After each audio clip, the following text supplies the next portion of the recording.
وفاقی وزیر فیصل واڈا میڈیا سے گفتگو کر رہے ہیں۔ اور اس نہج پر پہنچ گیا ہے جدھر ہم پاکستان کی بقا اور پاکستان کو سب سے پہلے رکھ کے سیاستدان اور سیاسی لوگ اور خاص لوگ اور سانپ اور کیڑوں سے ہٹ کے آپ پاکستان کی بات کریں، چاہے آپ کسی بھی پارٹی کی بات کر رہے ہوں، اور اس کے بینیفیشریز ایسے، یہ تو ایک بہت چھوٹا سا کیس ہے۔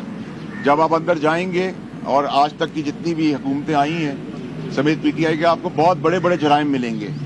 تو ابھی میں وہ گھنونے بھیانک جرائم کی طرف تو نشاندہی ابھی نہیں کر رہا، جو میرے اندر راز جمع ہے اور میں وہاں تک پہنچا بھی دوں گا، لیکن آج میری کمپلشن تھی کہ میں یہ بتاؤں قوم کو کہ آپ جب بات کرتے ہیں کہ اس کے بینیفیشری عمران خان صاحب ہیں یا شہزاد اکبر ہیں شہزاد اکبر صاحب ہوں گے اور باقی لوگ بھی ہوں گے، لیکن اس کو ماسٹر مائنڈ کرنے والا جو آدمی ہے جس نے اس کو ڈیزائن کیا، اس کرپشن کا سب سے بڑا بینیفٹ اٹھایا، سب سے زیادہ پیسہ اس پرٹیکولر کیس میں بھی، باقی کیسز کے علاوہ بھی کمایا اور کھایا اور دندناتا پھر رہا ہے، وہ ہے فیاض حمید اور اس کی باقیات آپ کو پتا۔ اور میں ابھی فیاض حمید صاحب کی صرف لوکل ایسٹس، پاکستان کے ایسٹس کی بات کر رہا ہوں، بیرون ملک تک ابھی میں نہیں جا رہا، جاؤں گا، ابھی نہیں جا رہا۔ ان کی باقیات سینٹ میں ہی موجود ہے، دائیں بائیں بھی موجود ہے۔ تو اس کے تحت اگر آپ پاکستان کے مفاد کو آگے رکھ رہے اور پاکستان کی سالمیت کے لیے آگے بڑھ رہے ہیں اور پاکستان کی بہتری کے لیے آگے بڑھ رہے ہیں تو پھر by and large accountability across the board ہوگی۔ ایسا نہیں ہوگا کہ سیاستدان کی ہوگی، بیوروکریٹ کی ہوگی، پولیس والے کی ہوگی، میڈیا والے کی ہوگی، کاروباری کی ہوگی، اور کچھ پاکستان یا اس کے قانون سے اوپر کوئی جسٹس ہے، کوئی جج ہے یا کوئی اسٹیبلشمنٹ سے ہے جس نے بھی جو کام کیا ہوگا، اور کچھ لوگ جنہوں نے جرائم میں ملوث ہیں ان کی کرپشن کی داستان کی پہلی سیڑھی میں نے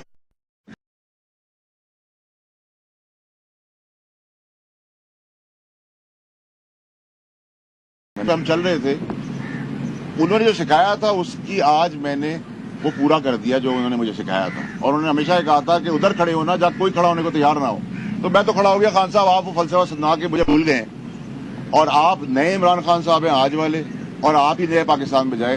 ہم آپ کی شاگردی میں اپنے پرانے عمران خان اور ان کے فلسفے کے حساب سے چلتے رہیں گے اور پاکستان کے لیے جو بہتر کر سکیں گے کریں گے۔ واڈا صاحب یہ بتائیے کہ آپ نے فیاض حمید کا نام لیا، کیا آپ نے اس چیز سے متعلق، ان کی کرپشن سے متعلق کوئی دستاویزات اندر لیب میں آپ نے جمع کرائے؟ دیکھیے جی، میں نے جتنی بیانات اور جتنی چیزیں لکھوانی تھی وہ لکھوا دی، میں نے رائٹنگ میں دیا ہے، سائن کیے ہیں اس کے اوپر، اور مجھے کوئی دستاویز دینے کی ضرورت اس لیے نہیں ہے کہ میں نے جیسے آپ سے کہا کہ اگر میں ایک نوکری پہ گیا اور میری نوکری شروع ہوئی 100 روپے سے لے کر، اور میں 20 سال بعد 40 سال بعد اس نوکری سے 10,000 روپے کما رہا تھا مثال کے طور پہ، اور میرے پاس 10 کروڑ روپے کے ایسٹس آ جائیں، تو کسی اندھے کو بھی ڈھونڈنے کی ضرورت نہیں ہے۔ اگر کسی کو آج بھی متعلقہ ادارے کو کوئی پرابلم ہے تو میں چکوا لے چلتا ہوں اور بتا دیتا ہوں یہ اتنے کی چیز ہے، اور اس کی اگر کم قیمت لگائیں گے تو اس سے زیادہ پیسے میں خود دے کے خرید لوں گا آپ لوگوں کا۔ اور بتائیں کیا کروں میں؟ آپ نے خان صاحب کو پہلے مشورہ دیا تھا کہ آپ کو کچھ لوگ بند گلی کی طرف لے کے جا رہے ہیں، اور وہ بات آج ثابت ہو رہی ہے، تو کوئی نیا مشورہ ہے خان صاحب کے لیے؟ لیکن جی، جو میں نے خان صاحب کو مشورہ دیا اور جس وقت میں پارٹی سے نکالا گیا 8 مہینے پہلے، اس وقت پارٹی آسمان سے باتیں کر رہی تھی، عمران خان صاحب آسمان تک ٹال تھے اور مضبوط تھے، طاقتور تھے، اور میں ہوا کے دوسری طرف جا کے کھڑا ہوا۔ تو میں نے تو اصول کی سیاست اس وقت بھی کی، قربانی دی، باتیں بھی سنی لوگوں سے، اور میری خبریں بنانے والے آج خبریں بنے ہوئے۔ تو میں تو مشکل وقت میں نہیں نکلا، میں تو عمران خان صاحب کی زندگی بچا رہا تھا کہ ان کے اوپر گولیاں نہ چلے، میں ارشد شریف جیسے لوگوں کو بچا رہا تھا، میں پاکستان میں یہ جو دھرنے کی سیاست ہو رہی تھی، جلانے کی، گھراؤ کی سیاست ہو رہی تھی، اپنے عملات کو، آرمی کے دفاتر کو جلانے کی سیاست ہو رہی تھی، اس کو روک رہا تھا، اور جو میں نے کہا وہ سب کچھ 8 مہینے میں ہو گیا۔ تو یہ اللہ کی مہربانی ہے۔ آج وہی لوگ کہہ رہے تم ٹھیک تھے، اس ٹائم پہ کوئی بیوقوفی آدمی ہوگا جب خان صاحب بھی پاپولر تھے، پارٹی بھی پاپولر تھی، میں بھی ان کا رائٹ ہینڈ مین تھا، 4 کی کمیٹی کا حصہ تھا، ان کا قریبی ساتھی تھا، اور میں پیار کرتا تھا، اس پیار کے لیے میں نے قربانی دی۔ اگر میری سیاست سائیڈ میں ہو جاتی ہے اور وہ بچ جاتے ہیں تو وہ بچ جاتے، پاکستان کا نقصان ہوا ان سب چیزوں۔ خان صاحب کی سیاست بچانے کے لیے کوئی مشورہ دیں؟ یہ بتا دیں 3 چھوٹے نقطے اس کیس میں۔ پہلا نقطہ یہ ہے کہ شہزاد اکبر نے کلیم کیا اور عمران خان نے بھی کلیم کیا کہ جو نیشنل کرائم ایجنسی کا 190 ملین کروڑ کا اسکینڈل تھا، اس پر شہزاد اکبر نے کابینہ کو بریف کیا تھا، ایک۔ دوسرا یہ کہ ہمارے پاس جو شواہد ہے وہ یہ بتا رہے کہ لندن سے یہ جو پیسے ہیں یہ شہزاد اکبر کے کمپنی کے اکاؤنٹ میں منتقل ہوئے۔ تیسرا یہ کہ اس سے پہلے بھی نیب میں پیش ہوئے تھے، آپ نے فیض حمید کا نام نہیں لیا تھا، حالانکہ آپ اس پورے عمل سے واقف تھے۔